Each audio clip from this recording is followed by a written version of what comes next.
O estado do Paraná foi condenado a pagar indenização para uma família de uma mulher que foi morta pelo marido. Como assim, Jason? Vou te contar. O crime ficou conhecido como Caso Daniela. Ela foi morta na Fazenda Rio Grande. A repercussão foi tão grande, ou foi grande, porque os vizinhos e o padrasto dela ligaram várias vezes para a PM pedindo socorro antes que ela fosse morta. Eu acho que mais ou menos você vai lembrar, não é um caso tão antigo, gente.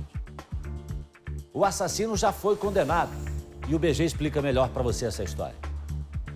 Passados 2 anos e 9 meses da morte de Daniela Eduarda Alves, a filha da vítima busca na avó o aconchego materno. É muito dolorido você ver uma criança de 5 anos contar um absurdo desse, como foi.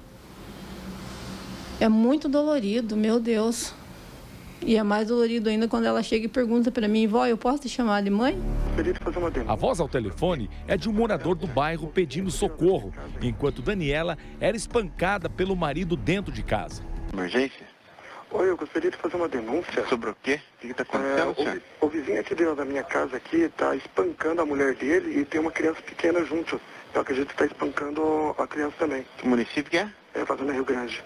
Já tem um pedido aí pro local aí. Foram pelo menos 8 ligações feitas à central da PM pelos moradores pedindo ajuda em um curto espaço de tempo. Isso é militar emergência? É emergência mesmo, que tá pedindo umas 3 vezes na polícia aqui, o cara tá matando a mulher aqui e ninguém vem até agora. A ocorrência tá gerada aqui, tá na tela do batalhão da área, eles vão encaminhar o atendimento agora, tem que aguardar daí. E até agora nada, nós estamos aqui preocupados com a neném que tá chorando, ele tá massacrando a mulher ali. A ocorrência já tá na tela do batalhão, hein, senhora, eles têm que encaminhar a viatura, né, tem que estar aguardando aí. Já foi pedido urgência nessa situação aí. Nós vamos acabar e não dormir e nada de chegar a polícia. Tem que aguardar, senhora, a ocorrência já está aberta aí. Tá bom.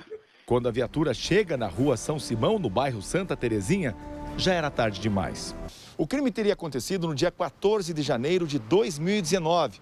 Era um domingo quando Daniela havia combinado com o marido que iria levar a filhinha de então 2 anos de idade para conhecer o mar. A viagem seria feita com os familiares da vítima. Eles teriam passado o domingo todo na praia e no fim da tarde se preparavam para voltar na Fazenda Rio Grande, na região metropolitana de Curitiba. A viagem foi atrasada por conta do mau tempo. Chegaram por volta das 10 da noite em casa e às 11 teriam começado as brigas e as discussões, quando Emerson pega uma faca e mata a mulher com vários golpes. Foi a partir daí que os vizinhos assustados começaram a chamar a polícia, que chegou 3 horas depois dos fatos. De acordo com o atestado de óbito da vítima, Daniela morreu exatamente às 1h40 da manhã. Só 20 minutos mais tarde é que a polícia chegou para atender então a esse caso. Daniela Eduarda Alves ainda tentou correr com a filha nos braços da cozinha para a sala, mas foi alcançada e morta na frente da criança. O local ficou todo sujo de sangue. O assassino, Emerson Bezerra, marido de Daniela, fugiu para a casa da mãe. Mas o padrasto avisou a polícia e ele acabou preso em flagrante. Oi, boa noite. Boa noite, com emergência?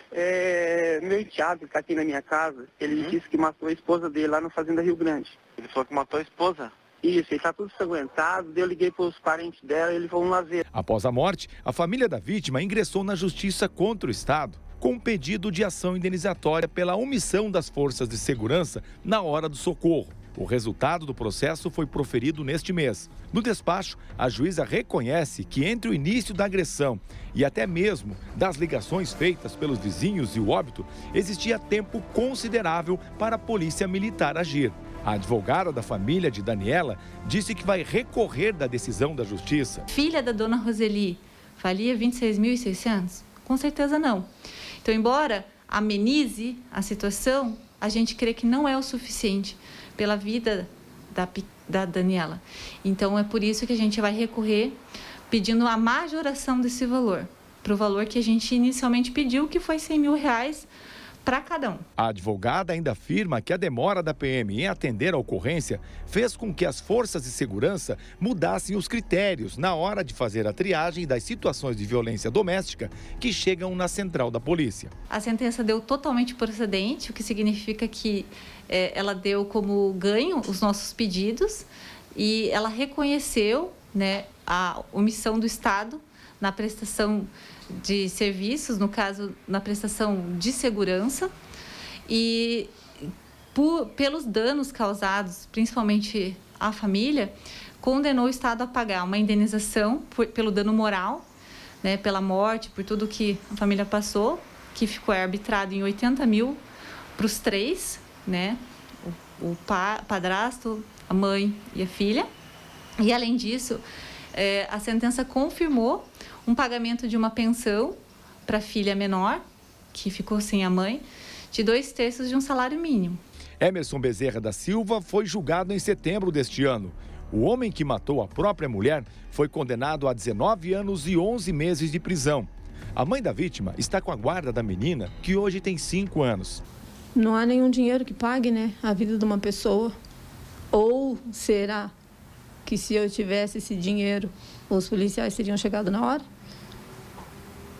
e salvado ela? A falta que faz não tem preço que pague. Não tem preço. Uma vida não tem preço. Uma vida não tem preço. Se os policiais tivessem chegado a tempo, poderiam ter salvo a vida dessa mulher. Na época, eu me lembro disso, a polícia disse que não tinha viatura. E a doutora Márcia lembrou de uma outra situação aqui também, que nem se dava tanta prioridade, assim, é isso, doutora Márcia, lá em 2019? Como é que era tratado isso? O fato é o seguinte, é que foi chamado a polícia. Você viu aí, tinha as imagens, tanto que, os áudios, inclusive, né? Tanto que a justiça entendeu que o Estado tem que pagar, tem que indenizar essa família. E falando em Estado, a nossa equipe entrou em contato com a assessoria de comunicação da Secretaria de Segurança Pública do Estado, mas até o momento a gente não teve nenhuma resposta a respeito disso, viu, doutor? Sim, já nessa época eu era coordenadora das Delegacias da Mulher no Estado do Paraná e também fazia parte do Conselho Estadual dos Direitos da Mulher. Então isso foi bastante debatido, essa circunstância da demora. A alegação foi que eles não tinham viatura para despachar naquele momento. Mas também sabemos que há uma prioridade de atendimento. Então, se tem elemento armado no meio da rua atirando, isso é uma prioridade em relação a uma situação de arrombamento e furto, por exemplo, né? E aí nós conseguimos, na época, né, um entendimento, graças a Daniela, infelizmente, né, que a briga de casal não fosse entendido como uma não prioridade, sim como uma prioridade, porque brigas de casal matam pessoas, né? Então, houve essa alteração, né, nessa forma de entender as urgências, entender as prioridades. Hoje, quer dizer, doutora Amanda, infelizmente, a morte dessa mulher serviu para contribuir para que hoje a polícia atenda mais rapidamente uma vítima de violência doméstica? É para entender que briga de casal se mete a colher o mais rápido possível. E veja que os vizinhos fizeram a parte deles, né? Sim, Ligaram, exato. viram a mulher desesperada, gritando, passando pela violência toda que ela estava vivendo, ligaram e foram insistentes, inclusive. Os vizinhos fizeram o correto, esse momento de não atendimento da polícia realmente acabou influenciando no resultado, né? Porque o período que ela chegou, já chegou para atender daí um local de morte, e não uma vida que ela poderia ter salvo, eventualmente poder ser salva se chegasse horas antes, né? Então, o atraso foi muito grande e entendemos que o problema realmente foi a não priorização de uma briga de casal.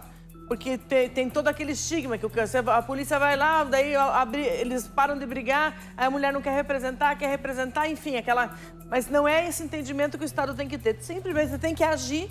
E aí, ao momento seguinte, aí é direito da mulher decidir o que vai fazer. Mas a polícia tem que chegar primeiro. Não tenha dúvida disso. E olha, hoje, né? Hoje a gente tem um dever. Se você vê, se você ouvir uma mulher sendo violentada, seja onde for, nós temos a obrigação, não podemos ser omissos. Nós temos a obrigação de intervir, de chamar a polícia, de chamar a guarda municipal, de chamar uma autoridade, né, um agente público de segurança para intervir, para evitar um mal maior. Isso passou a ser para todos nós agora uma questão de obrigação.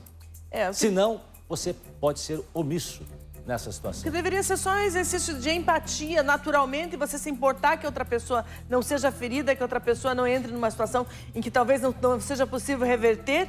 E, infelizmente, precisou que se determinasse isso legalmente, né? Mas já seria algo do coração das pessoas de realmente querer o melhor para o outro. E o melhor para o outro, quando existe uma circunstância dessa, é realmente se meter, no caso, chamando a polícia. E a polícia agora entende que ela tem que priorizar esse tipo de situação a outras às vezes.